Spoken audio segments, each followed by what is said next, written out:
My name is Angela Delzite, and I'm the Assistant Director for Financial Aid and also the Scholarship Coordinator at Fort Hays. Tonight we are going to talk about the FAFSA and financial aid information that you will need to know for your student going into the 1920 school year. Tonight, we're here, Heather McWhorter and myself are here representing the Kansas Association of Student Financial Aid Administrators. And so we will talk broadly about FAFSA, and I may use some examples of Fort Hays, but we will also just talk in general. And so if you do have specific questions afterwards, Heather and I will stay and we can answer those questions for you guys.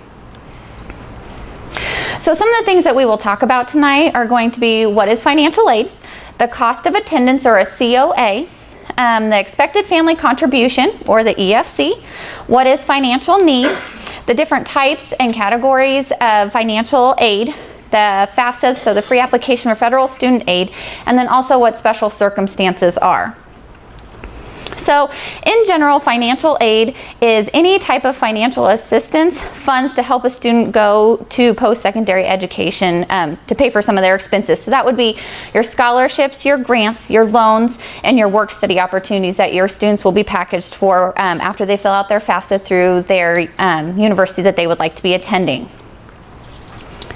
So a cost of attendance or a COA. So a cost of attendance is what each school or a budget is going to set for the students once they have applied for their FAFSA. So these costs are going to include their tuition and fees, their room and board, books and supplies, transportation, and personal expenses.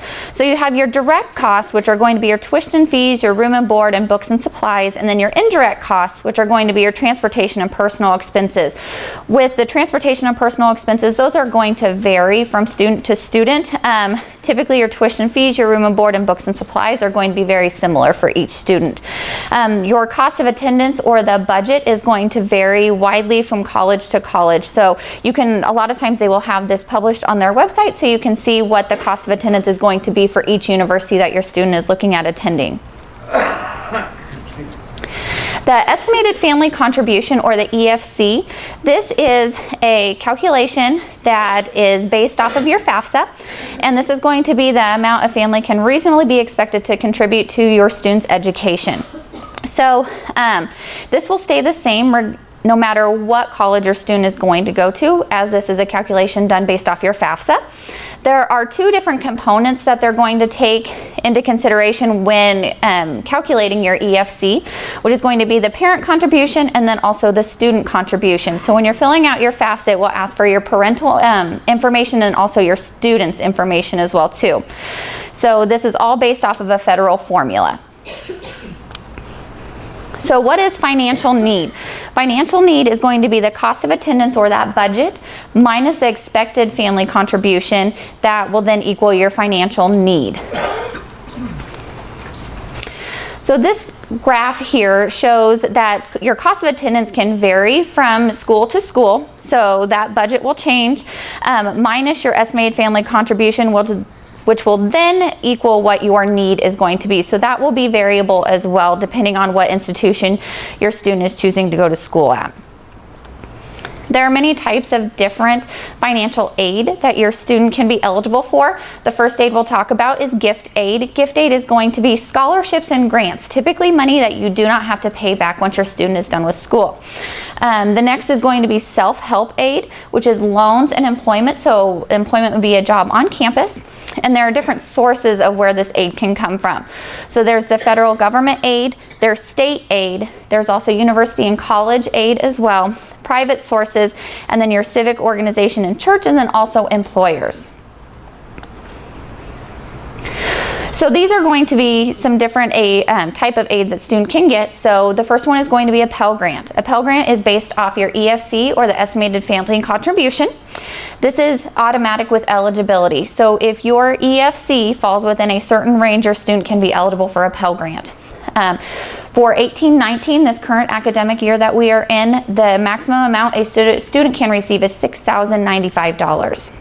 There is FSEOG, which is a supplemental grant for the neediest of students. This is based on availability as well. We also have a Teach Grant. Those are for students who are planning on teaching in a high-need field, and there's an agreement to serve with the Teach Grant as well. A Kansas Comprehensive Grant. is determined by the Kansas State Legislature. It's available for four-year colleges and universities, and it's based on availability.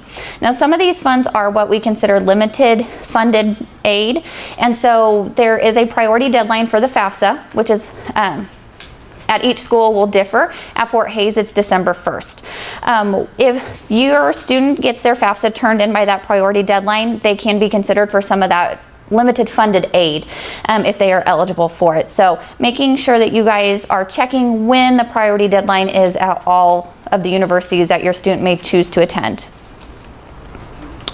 There is also federal work study. Federal work study is federal dollars paid in exchange for part-time employment in a designated job. For example, federal work study jobs on campus at Fort Hays, we have a website where students can go to see what jobs are available. You do have to be awarded federal work study to be able to have one of those jobs on campus, but it is them working to earn funds to help pay for their college. Then there is also federal direct loans. So there's an unsubsidized loan and a subsidized loan.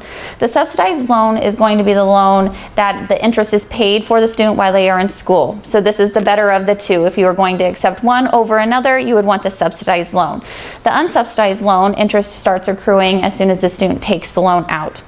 The freshman annual loan limit is $5,500, and that can be split between the two types of loans. Currently, for the 18-19 school year, the interest rate is 5.05. Those rates will come out later for the upcoming 19-20 school year, but that's currently what they are. There's also a Parent Plus loan, and that loan will be taken out in the parent's name, whereas a subsidized loan and unsubsidized loan will be taken out in your student's name. A Parent Plus loan can help get the student up to their total budget while they're going to school and help pay for some of those expenses, but again, it is taken out in the parent's name. For this 18-19 academic year, the interest rate is 7.60. There's also private and alternative loans if all other federal aid options are exhausted. So students are able to apply for private and alternative loans through loan lenders, and they will need to have a co-signer as well. So there are different ways to access the FAFSA when you are sitting down with your student to try and fill out the FAFSA. So there's FAFSA on the web, which is logging on online and filling out your FAFSA that way. There's also a new student aid mobile app. So they're trying to make it easier for students to apply for the FAFSA, where they can actually go online and fill out their FAFSA on their phone. There is still a paper or PDF version of the FAFSA as well, so you can go online and print that off as if you would need to. There's also FAFSA on the phone, and then there's also FAA access through the CPS online. So if you guys are headed out to the website to start filling out your FAFSA, this is going to be one of the pages that you will see. So there is going to be two different ones. So if you are a brand new user to FAFSA, you'll do the start here. If you're a returning user, you'll hit the log in. Now, I don't know how much information you guys have received yet, but you do have to go on and create what's called an FSA ID. An FSA ID is your own personal electronic signature and ID, and I would recommend that you guys do that now, even though the FAFSA is not open. It opens October 1. But if you have that all ready to go by October, when you go on, fill out your information, you can then sign it and send it off as soon as it's done. So you will need to have one for yourself and one for your student. And just a little advice, make sure that you have two separate emails. So an email for the parent and email for the student. The two different accounts cannot have the same email. Sorry, what did you say that deadline was? It opens October 1. October, you said okay. Yep, so October 1, yes. You go to the same spot to register, like you said, you said to register now, and then it opens October 1. So this is where you go to register too? The FSA ID, to get like a parent and student ID, you can go to, is it FSA.gov? But if you go to the FAFSA website, up at the top, it'll say like get FSA ID. So it'll be one of the tabs at the top. So you can go to FAFSA.gov and get it, or you can just, if you just Google search FSA ID, you can get there too. Thank you. Also, on the same note there, making sure when you guys are filling out your FAFSA, you are going to FAFSA.gov. Do not go to a .com or a .org, or if you are filling it out and you get to a point where it asks you to pay, you're not on the correct site. It is the free application for federal student aid. So if at any point it asks you to pay to submit your FAFSA, you're in the wrong spot. So on here, this is going to be where you can log into your FAFSA if you're a student or if you're a parent. So this is what it will look like. Then we have a few examples of what it will look like if you do it on your phone. I have not personally been on my phone to see what it looks like, but this is how you will start to be able to save and submit it. Your information is protected just like it would be if you went online to fill out the FAFSA, and it will prompt you just like the FAFSA to create your save key. So if at some point you want to close out of your FAFSA but you want to save all your progress, you can do that as well on the web and also on the mobile app. With the mobile app, it does allow you to track the completion of your FAFSA, and then it also indicates that it was successfully completed for you as well once you're done, as well as if you do it online. You'll be able to do the same digital signature with that FSA ID, and then you'll also get a confirmation of your submission, and then we'll also give you the estimated EFC, so your estimated family contribution calculation as well once you're done. So we've touched on this a little bit. October 1 is when the new FAFSA will open. And most colleges do set a FAFSA priority filing deadline. Ours is December 1. And you will be using 2017 tax information.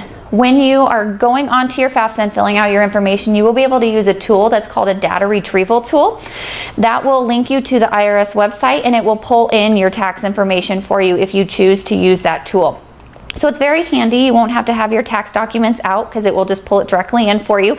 If you decide not to use the data retrieval tool, you can manually enter your information into the application. This is just some more examples of what it will look like when you actually get into the FAFSA to start filling everything out. So making sure that you're using your student's legal name, not a nickname, because they will do a check with the Social Security number to make sure that it matches. So making sure that everybody who's filling out the FAFSA is using their legal name. And then it will also ask for the gender of your student, and that's going to be for the selective service check that they do on each of the FAFSA applications.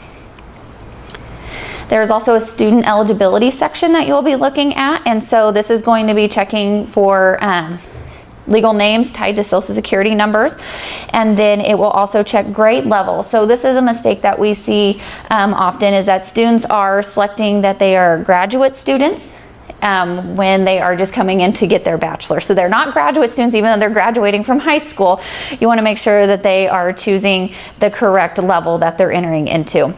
And also which degree they're seeking. It's not the highest degree that they're looking to get. It's the one that they're trying to get currently when they go in. So you may have some doctors out there, but we don't want them to put PhD on there yet. It will also ask about foster care for students. And then for the FAFSA, they are allowed to select up to 10 colleges to receive their FAFSA results. So when you are filling out your application, it will ask what universities or colleges you would like to receive your FAFSA. There will be a drop-down pulled list that you can go in and you can select which colleges you'd like it to be sent to. There will be housing questions as well. This helps determine the cost of attendance. So are parents going to be living, or are students going to be living at home with their parents? Are they going to be on campus or off campus? And then you can always change your mind. So I know, for example, at Fort Hays, we have an additional form we have students fill out once we receive their FAFSA, just checking some of that information. Are they still planning on coming to campus to live? Are they going to live at home? Just so we can give them their correct budget while they're at school. This is a big question as well. Is my student dependent or independent? So there are questions on the FAFSA that help determine this question for you. So if your student can answer no to all of these questions, they're dependent. If they can answer any yes, they are an independent. So it will help kind of figure that out for the students. Also, parent information on the FAFSA. We get a lot of questions about who is my parent on the FAFSA. So this is just some helpful information. So if parents are living together, regardless of their marital status, include their combined financial information. And then if parents are divorced or separated, include financial information for the parent that the student lives with more during the past 12 months. So if parents are remarried, you must include your step parents' financial information as well. So what information do you need when you're completing your FAFSA? If you are choosing to use your data retrieval tool, that is very helpful. If not, you are going to need your taxes, your income information, and then benefit statements. For asset information, not your 401k or your IRA balances, and not the value of your primary residence. Untaxed income, such as child support received, will need to be put on the FAFSA as well. So with the data retrieval tool, it is a real-time request to the IRS to get your information pulled in. And it will just insert it into the FAFSA for you, which is really nice. It reduces the documents that may be required later for you to provide to the financial aid office. And also parents filing a joint tax return will need to enter income from work manually on the FAFSA. So when you are going out and using the data retrieval tool, it will not work for families who do not have social security numbers and are married but filing separate taxes. Some of the errors that we see on the FAFSA frequently are going to be social security numbers. So making sure that when you are entering that social security number in, that it's correct. A lot of times we see numbers that are flipped, and then it will create an error or a reject on the FAFSA, and then we'll have to correct that for the students.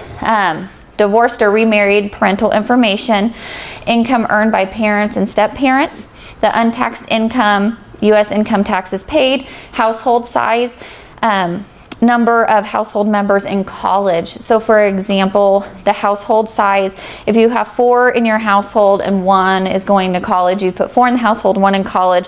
One of the mistakes that we get on this is when you have multiple students who are in college and they forget that brother or sister is already in college, and so they just leave them out of the household completely. So making sure that they get everybody in the household put on that form for them. Real estate and investment net worth, and then what assets to include. It will all, if you hover over anything on the FAFSA that has a little question mark, it will give you more clarification on what you should be putting in those boxes. And also, if you have questions or need help, you can call our financial aid office, or you can call the financial aid office of where your student is wanting to attend. If you do find that you make a mistake on your FAFSA, you can log back in and correct that mistake through the FAFSA.gov website. Here's a little bit more about the FSA ID. So this is what it's going to look like when you go out there. We talked about making sure that you use 2 separate email addresses.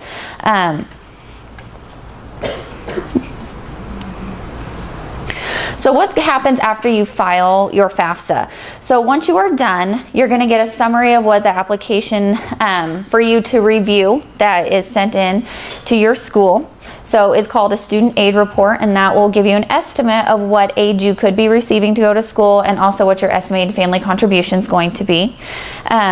Also, schools may ask for further information or documentation depending on if your student is selected for verification.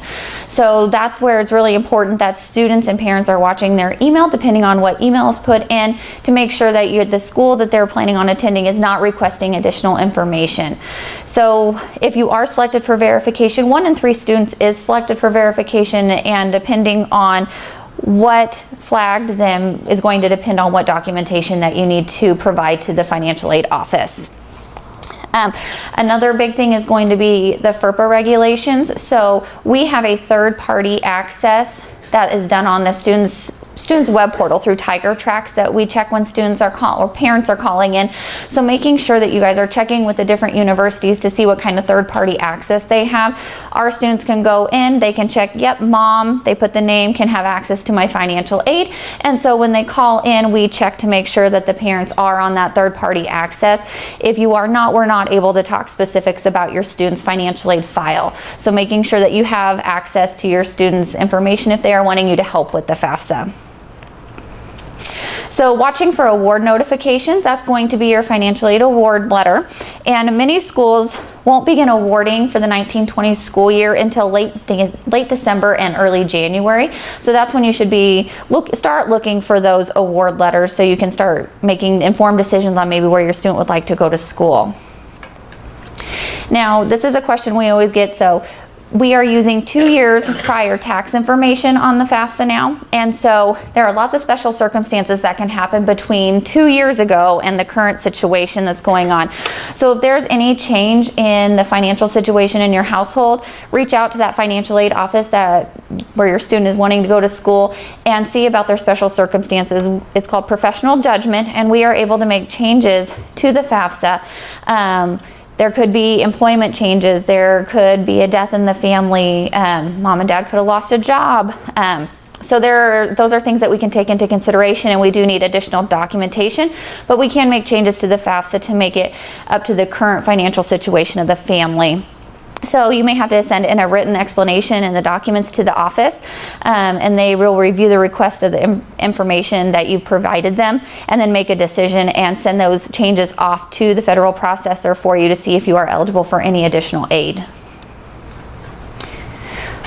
With the FAFSA and receiving federal aid, there is satisfactory academic progress, and what that is making sure that your undergraduate student is completing their credits to move towards their degree. So there's 3 different areas that a student is going to be looked at every semester. So there's time frame, and so what that is the student attempting credits at all institutions. So they have 186 credit hours to receive their degree. They have a GPA for a freshman, which is the 0 to 29 credit hours. They have to have a 1.6 GPA. And then there's PACE, and that's completing 67% or more of the hours attempted over the history of their undergraduate college credits. So that is going to be something that is checked at all schools that are doing federal financial aid, and if a student is not meeting what they call satisfactory academic progress, they will be notified. And a lot of times there are appeals that can be done, and you just have to check with each individual financial aid office on how those will work for the student. Now for scholarships. Scholarships are considered that gift aid that I talked about earlier, and they're similar to grants, money that doesn't have to pay but be paid back.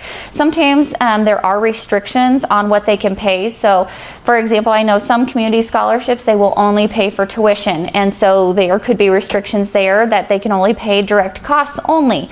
And then there are also some restrictions on enrollment. So I know a lot of the scholarships that I work with, students do have to be full-time to be able to receive that scholarship. So for an undergraduate student, a full-time status is going to be 12 credit hours or more. So that'd be typically four classes.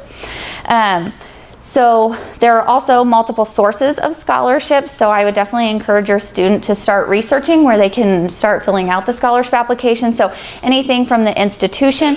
So for example, Fort Hays does have their own scholarship application that students can fill out. Different organizations around town, employers, so parent employers or even student employers sometimes have scholarships. And there are a ton of different opportunities out there, so I would reach out to the counseling office. I know they always have a list of the different scholarships that students can apply for. So we talked about institutions and there being an application. Some institutions have multiple applications that you have to fill out, and others there's just one general application that works for all the scholarships. There are different deadlines. So for example, Fort Hays has a priority deadline of November 15th and a final deadline of February 15th. So our scholarship application is actually open right now for the upcoming school year of 1920. Then there is also going to be scholarships that are based off a need and also off of merit. And so how to determine that eligibility should be on that scholarship application. Some of them do require follow-up, so sometimes you have to write a thank you letter to actually be able to receive those funds. So just making sure the student is reading, if there's any additional follow-up that needs to be done once they receive those awards. And then also making sure that they know if the scholarship is renewable and what the eligibility is to be able to renew that scholarship at the end of the year. So do they have to have a 3.3 GPA? Do they have to complete at least 24 credit hours?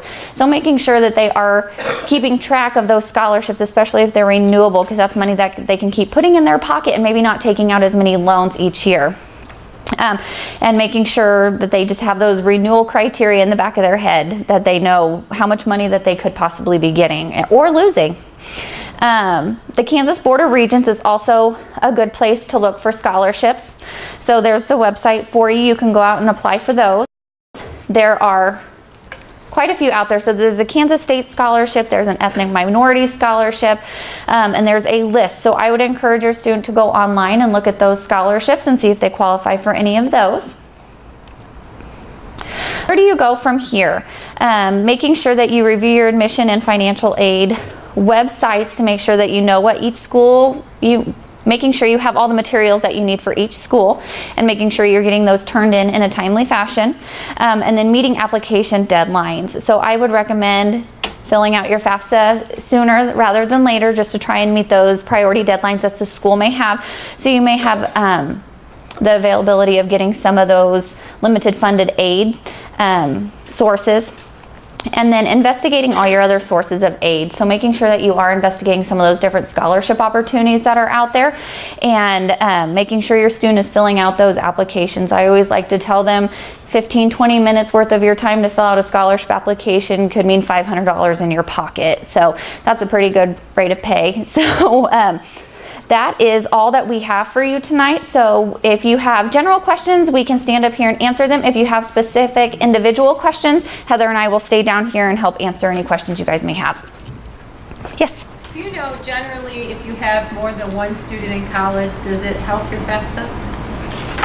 I would say typically yes. I know our child, one applied for work study and they couldn't get it, and then once we had 2 more in college, then they were able to do it. So I just wondered if that... Yeah, because it's going to play into that estimated family contribution. Since you have 2 or 3 in college now instead of 1, it will help lower that EFC, and that gives them that eligibility for that federal work study position. So it does help, yeah. If you already have a student in college, do you have to get a new FAFSA ID? That's a good question. The parent does not have to get a new FSA ID, just your student would have to, because you're able to use that same one for both of your students. And another thing with the FSA ID, you only have to have one parent get an FSA ID. Both parents do not have to get one. If you have an ID for yourself already for your own student loans, do you need to get a different one? Do you know that? I don't know. Stumped you. I don't know. Or will it tell you already if you have one? Well, it's already So, associated yeah. with her name. Yeah. And she's listed as the parent. So I would almost say no. We're thinking no, but if you'll come down when we're done, I'll take your name and number and I'll try and figure it out and give you a call if that works.